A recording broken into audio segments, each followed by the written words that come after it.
برز جنایت آکمان ابوریناس جستانبولی او باوی که زندی میوانی میا برز آکمان هم بخیراتن چما ابوریا ترکیه بگوتنه که به حرفه که پیلک بید که و بلندو نظم دبال گوری و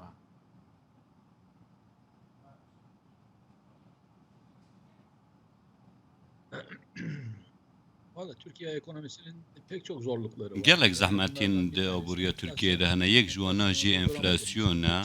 heya ku enflasyonê rawastandin bixwaze nexwaze jî wê nirxê lîrê Tirkiye li hemberî diravên cîhanî dakeve. Niha aboriya Tirkiye ji bûna ku mezin bibe neçarek ve her tim valatiya xwe hebe di navbera dihat û têçûyê de. Di demekî de ku dikaribin ku li derve pare peyda bikin ev nedibû pirsgirêkeke mezin Tirkiye dikarib aboriya xwe pê mezin bike. û ev mezinbûn jî piraniya xwe di kerta avahî saziyê de û di bazirganiya derve de çê dihat bidestxistin. Lewra wê yekê velatî jî zêdetir dikir. Niha dema ku ev her du xaltîne cem hevdû dibe sedema zêdebûna daketina nirxê lîrê Tirkiye û li hemû cîhanê jî wisa ne. Türkiye demekê xwe bi deyndar-kirin ev yek paş xist, tiştên ku paşî dixistin, niha neçar ma ku bi zêdehî bide. Ji ber ku nirxê diravên biyanî gelek zêdetir bû, dixwazî çareserek bû vê bibînî. باشه برز آکمان یعنی گوهرتنا شخصان وزیر خزینه یان بدل کردن گوهرتنا جگرین وی روشی باش بکن لگوری و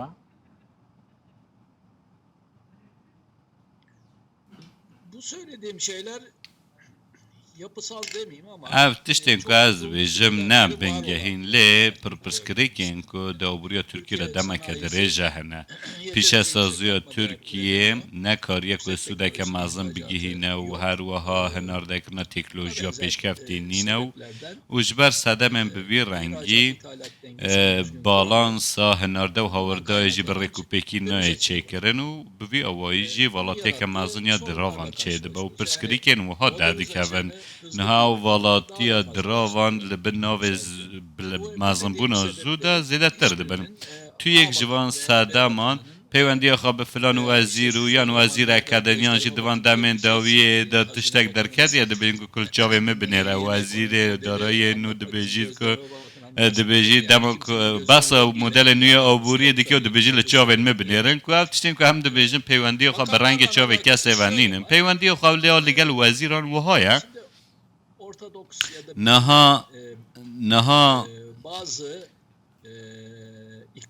Niha hindê polîtîkayên aboriyê ku bidomîne û domandina wê yên ku qebûl kire hebûn weke wezîr.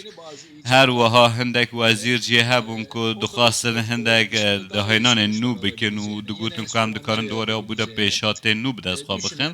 û bi wî awayî rêbazên cuda dişûpandin hebûn. Niha ev her du wezîrên ku em bas dikin her du cûrên wezîran cêwazin ji hevdû û bandûrê jî bi awayekî cuda li aboriyê dikin. Weke mînak serokê Banka Navendî Naci Agbal ku zêdetir polîtîkeke ortodoks bi rêve dibe ya aboriyê bi rêve dibe û lê niha wezîrê niha serokê nû yê Banka Navendî û wezîrên nû yê xizînê weke wî nînin. Beriya wî Berat Albayrak jî wisa nebû lê bên beriya Albayrak bi vî awayî bûn. Li vir de du helwestên cuda hene. Ya yêkem polîtîkayên geştiyên aboriyê û yên darayîneyên ku têne qebûlkirin û ekîba ku bi vî awayî kar dike. Lê polîtîkayên vana gihîşne asteke bi pirsgirêk ku nekarin ji derve deynan zêdetir werbigirin û ev kare hinekê zehmet kir. Niha bi hindek rêbazên nû bi hindek şêwazên nû dixwazin çareseriyên cuda biceribînin weke birêz nebatî jî yek ji wan e. Cunayt yani بحثا ابوریا چینه دکن لگل ابوریا کو ترکیه لی ناولی کرنا مدل ابوریا ترکیه اف مدل لگوری شریعت اسلامی یعنی شیطنه مدل که جبوی کو خدور بخج فایزه و بی وان بنگهان کل لگوری ولاتین مثلا حولا اندامبون دیکتی اروپای بده یعنی جی همولاتین خویم مسلمان پیرازی بکن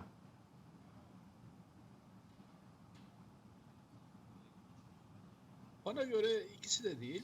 Bi nêrîna min her du jî nînin. تنه یک آرمان چه بقاسی که از دبینم او جی او که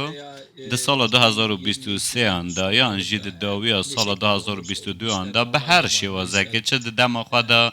چه جی به شوازه که هل بجارتن این پیش وقت و ده یا و دم که مباس کرد دخوازن که آبوری هنه که یکلا بباو جیگر بباو ریل برند بونا نرخ دراوین بیانی بگرن ده همان دمه ده جی پولیتیکایی که آبوری یا برفره و پولیتیکایی که پاره یا برفره بدن برخوا که هم دوار دارایی و هم دوار پولیتیکا پاره دا کاره که بکن که دنوا خلکی ده جبو کارسازان جبو کسین سرمایه دار بکار بون که پشتوانیه که دولت یا دارایی پیشکش بکن بقاسی هزا خواهیا که هیولی ده همان دمه ده هول دادن ریل داکتنا زیادتر نرخی لیره ترکی جی بگرن هم انفلاسیون نکه زیادتر بکن و هم جی و ببی آوایی و نرخان کنترل بکن دست بکی که اف جره باندن در دست وان دا تقیه نها جی هندک شوازن و آنین که لگل دراوین بیانی هم وقت وکه پولیتیکایی که ببره و برن باشه لی برز جنید یعنی خستنا بازار پریان دلاران کو یک زیده بخنا بازار د چهار سر جبوی کو تو دا کتنا نرخ لیره پی را گیری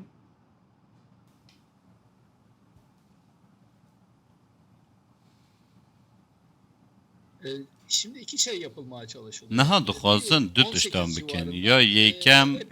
nirx dolar ku sadî 18 helbet bi destê bankên giştî ve ku ev jî diyar nîne di yekê kanûnê de ku banka navendî rêjeyê xwe firotina dolar derkete hûlê nû aşkera bû ev yeke û her wiha van roja derbas bûyê firotina diravên biyanî hîn em nizanin ka çi qas bûye lê rêjeyeke zêde heye hinek behsa 4 milyar dolaran dikin û dibêjin ku diravên biyanî hatine firotin û hatine hûrkirin her wiha بجارده سیاست li hemberê diravên biyanî jî hate ragihandin ku bu sedem hinekê nirxê lîreyê Tirkiye bilind bibe lê diyar nîne kadê divê asê de bimîne yan na ew jî wiha ye ku eger xelk zêdetir pareyên xwe hûr bikin û zêrên xwe hûr bikin û diravên biyanî hûr bikin û bibine bankayan wê demê hesabên xwe ve bikin û daxwaza li ser diravên biyanî wê gelek kêmtir bibe و هیا دمکی جی و وصا بکه که نرخ دراوین بیانی جیگر ببه لیکو داخوازا کسین بیانی یا جبو ترکیه و یا راستی او بالانس خرابیه دا عبوری ترکیه دا جهوله ران ناکه نها اوا چاره سریک نینه که ریل انفلاسیون هلاوسانه جی بگره یا سیمین جی وکه که تی پیش بینی کرن که خلق برای خواه نده به سیاستان و یا عبوریه و دمه داخوازا لسر دراوین بیانی جی کم نابج بر که هی نه زانین که چیه و به تمامی نهاتی فهم کرن گلک ریسکی توی هنه که اگر وها بمینه جی ریسک و هموی لسر مل خزینه دمینه که خزینه که وها ترکیه تونه برای جنید اکمان ابوریناس جستانبول تو بوی میوانی ما گلک سپاس جبوی و دم باش